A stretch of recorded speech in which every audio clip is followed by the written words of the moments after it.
بلکہ جنت وہ آسمان پر ہی کوئی باغ تھا اللہ کا، لیکن وہ جنت فردوس نہیں تھی، جنت کے باغوں میں سے ایک باغ میں اللہ نے آسمانوں پر رکھا ہوا تھا۔ جبھی تو اللہ نے کہا وَقُلْنَا اهْبِطُوا، نیچے اترو، تو بھائی اوپر تھے کبھی تو نیچے اترو۔ اور پھر ایک جگہ فرمایا کما اخرج ابویکم من الجنت، شیطان کے راستے پر نہ چلنا ورنہ وہ تمہیں اس طرح ہی نکلوائے گا جس طرح تمہارے ماں باپ کو اس نے جنت سے نکلوایا، وہاں جنت کے الفاظ۔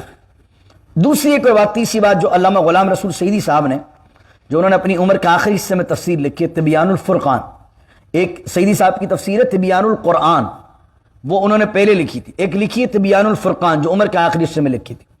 اس کے اندر انہوں نے اس کی تیسری دلیل یہ دی ہے کہ دیکھیں جو آخری آیت میں نے ابھی پڑھی ہے کہ دنیا کو، زمین کو، وَلَكُمْ فِي الْأَرْضِ مُسْتَقَرٌّ، اور تمہارے لیے زمین کو ہم نے ٹھکانہ بنا دیا، نیچے اتر جاؤ اور زمین کو تمہارے لیے ٹھکانہ بنا دیا۔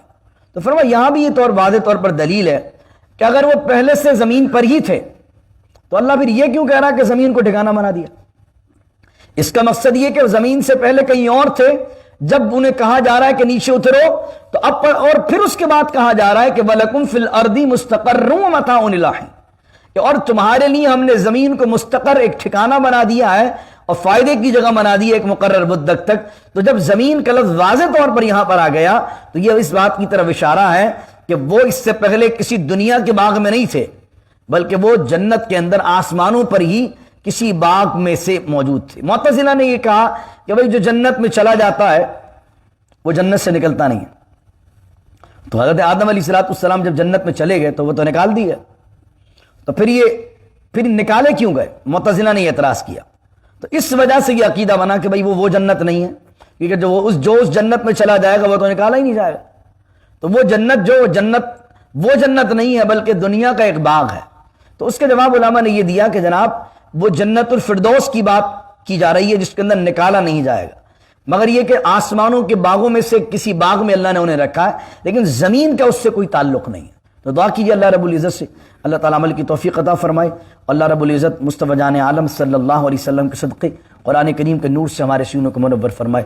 آج انشاءاللہ عز و جل جو ہے وہ عصر کی نماز کے بعد 6:30 بجے عصر کی نماز ہے، اور انشاءاللہ اس کے بعد تلاوت ہے، اور اس کے بعد نعت شریف ہے، اور 15 سے 20 منٹ انشاءاللہ ہم لیلۃ نصف شعبان، یعنی کہ یہ جو آج برکت والی رات ہے 15ویں شعبان کی رات، اس کے متعلق جو احادیث طیبہ آئی ہیں میں انشاءاللہ اس پر بھی گفتگو کروں گا انشاءاللہ، اور اس کے بعد انشاءاللہ ہم 20 منٹ کے لیے مناجات افطار، اللہ کے بارگاہ میں توبہ کریں گے، استغفار کریں گے، اور اس کے بعد انشاءاللہ جو ہے وہ افطار ہوگی۔ بہترین اہتمام کیا ہم نے فیملی کے ساتھ، بچوں کو بھی لے کر آئیں، فیملی کو بھی لے کر آئیں۔ پھر انشاءاللہ مغرب کی نماز ہوگی، اور مغرب کی نماز کے بعد سنت نفل پڑھنے کے بعد ہم 6 رکعات جو ہمارے اسلاف کا معمول ہے، 2 رکعات درازی عمر بالخیر کے لیے پڑھیں گے، پھر اس کے بعد یاسین شریف کی تلاوت ہوگی، 2 رکعات رزق میں برکت کے لیے پڑھیں گے، پھر یاسین شریف کی تلاوت ہوگی، 2 رکعات پڑھیں گے اللہ کی بارگاہ کے اندر اس نیت سے کہ اللہ مخلوق میں ہمیں کسی کا محتاج نہ کرے اور ہمارا خاتمہ ایمان بالخیر ہو۔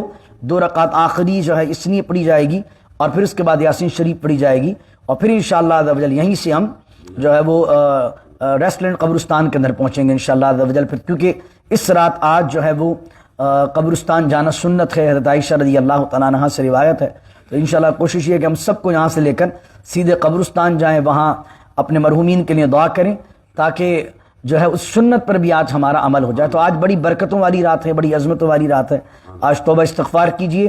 بلکہ ابن ماجہ کی حدیث ہے، آج کی رات اللہ تعالیٰ حضور فرماتے ہیں کہ بنو کلب کی بکریوں کے بالوں سے زیادہ اللہ لوگوں کی مغفرت فرماتا ہے۔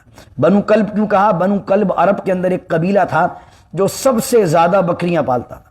حضور نے فرمایا بنو کلب کی بکریوں کے بالوں سے زیادہ لوگوں کی مغفرت آج کے دن ہو جاتی ہے، یعنی آج کی رات ہو جاتی ہے۔ حضور غوث اعظم رضی اللہ تعالیٰ عنہ نے فرمایا جس طرح انسانوں کو اللہ نے دن میں 2 عیدیں دی ہیں، عید الفطر اور عید الاضحیٰ، غوث پاک فرماتے ہیں اسی طرح فرشتوں کو اللہ نے راتوں میں 2 عیدیں دی ہیں، ایک شب قدر ہے، ایک شب برات ہے۔ اللہ اکبر۔ تو آج بڑی عظمتوں والی رات ہے، تشریف لائیے، اللہ آپ سب کا حامی و ناصر رہے۔ بسم اللہ الرحمن الرحیم، الحمدللہ رب العالمین والصلاة والسلام علی اشرف الانبیاء والمرسلین، ربنا آتنا فی الدنیا حسنہ وفی الآخرۃ حسنہ وقنا عذاب النار ربنا هب لنا من ازواجنا وذرياتنا قرة اعين واجعلنا للمتقين اماما ان الله وملائكته يصلون على النبي يا ايها الذين امنوا صلوا عليه وسلموا تسليما اللهم صل على سيدنا ومولانا محمد معدن الجود والكرم وآله وصحبه وبارك وسلم سبحان ربك رب العزة عما يصفون والسلام على المرسلين والحمد لله رب العالمين لا إله إلا الله محمد الرسول